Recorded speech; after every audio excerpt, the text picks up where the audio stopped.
Hai, Assalamualaikum. Jumpa lagi.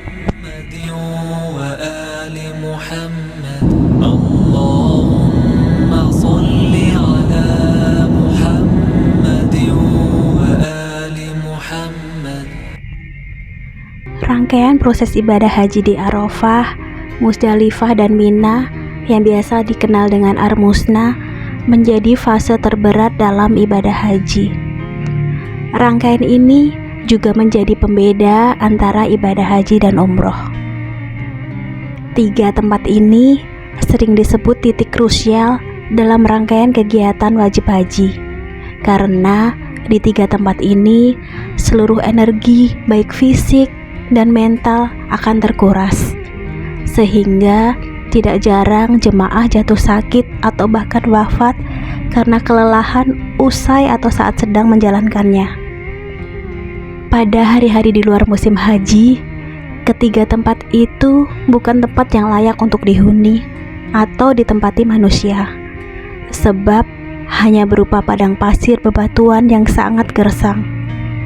Namun, saat berhaji, jamaah harus menginap atau mabit di tempat tersebut, yang berarti jemaah harus makan, minum, tidur, buang hajat, mandi, sholat, berdoa hingga berzikir, semua dilakukan di padang pasir. Beginilah kondisi di sekitar tenda Arafah. Ini keadaan di sore hari. Makanan selama di Arafah sebetulnya telah disediakan sangat lengkap oleh panitia, dan makanannya juga sangat berlimpah. Para jemaah haji bisa menikmati makanan sembari menunggu waktu untuk wukuf dan melakukan ibadah yang lain.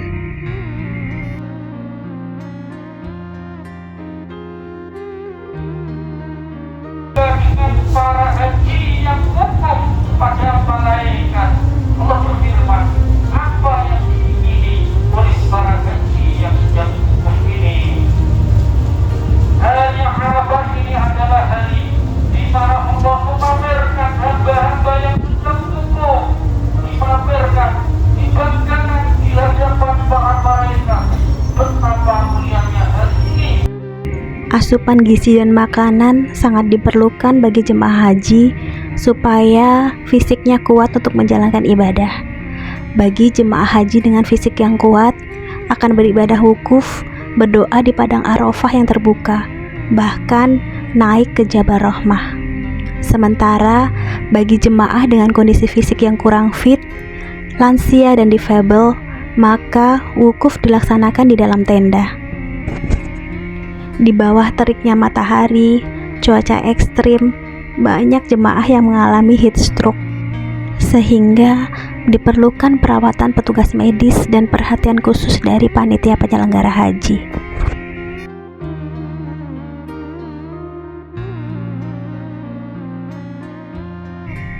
Setelah matahari mulai tenggelam dan memasuki masa maghrib, para jemaah haji berbondong-bondong melakukan perjalanan menuju Musdalifah.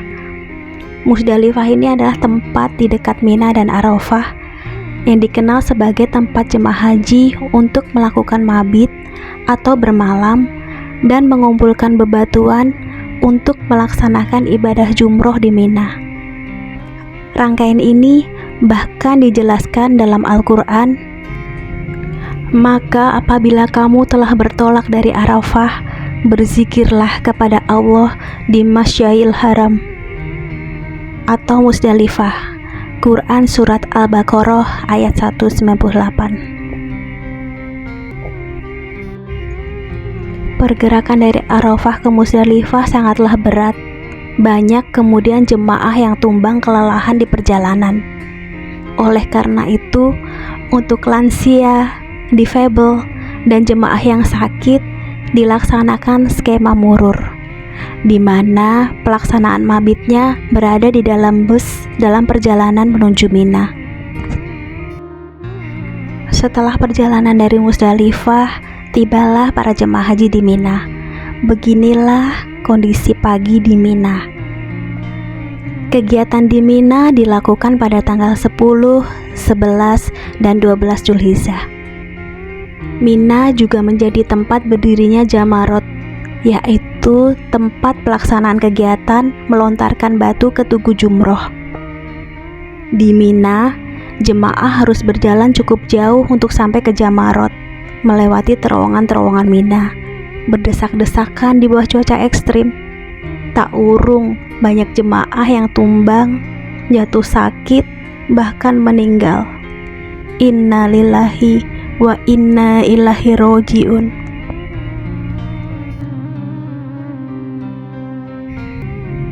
Beginilah suasana di dalam terowongan Mina, di mana jutaan jemaah haji berkumpul di waktu yang sama, berdesak-desakan dan melakukan ibadah yang sama.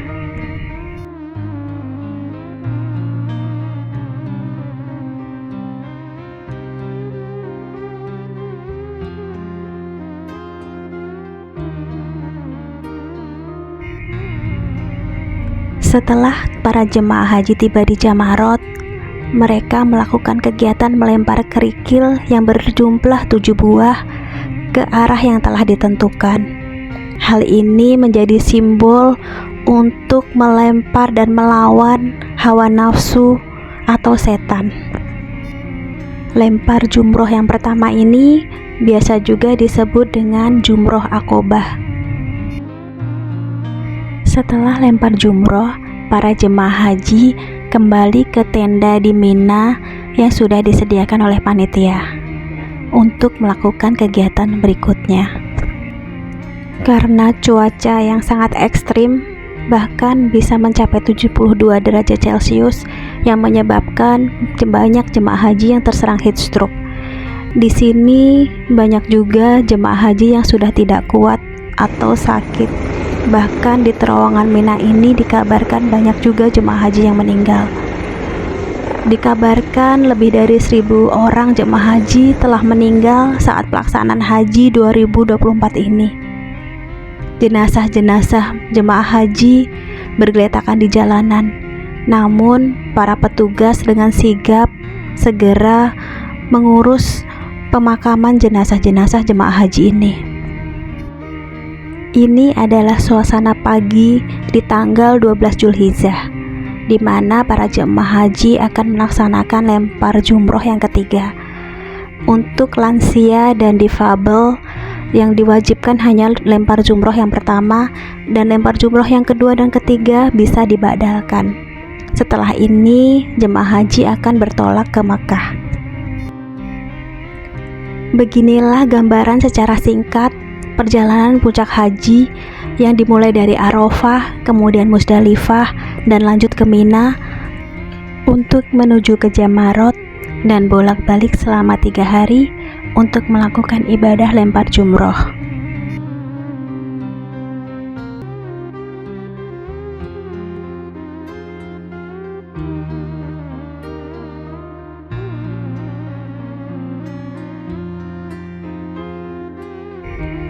Setelah lempar jumroh yang ketiga, jemaah haji diberangkatkan ke kota Makkah menggunakan bus. Pemberangkatan dimulai setelah waktu zuhur pada tanggal 12 Zulhijjah. Petugas hotel di Makkah pun telah mempersiapkan hotel seperti membersihkan kamar-kamar jemaah haji agar para jemaah haji nyaman beristirahat setelah melakukan ibadah panjang di Armusna yang sangat melelahkan. Kota Mekah pun sudah ramai kembali oleh jemaah haji dari seluruh dunia yang telah kembali dari Armusna. Keesokan harinya, jemaah haji sudah harus bersiap untuk pelaksanaan tawaf ifadah dan syai, dilanjutkan dengan tahallul atau mencukur rambut sebagai akhir dari rangkaian puncak ibadah haji. Demikianlah gambaran perjuangan hidup jemaah haji antara Arafah, Musdalifah, dan Mina. Wassalamualaikum.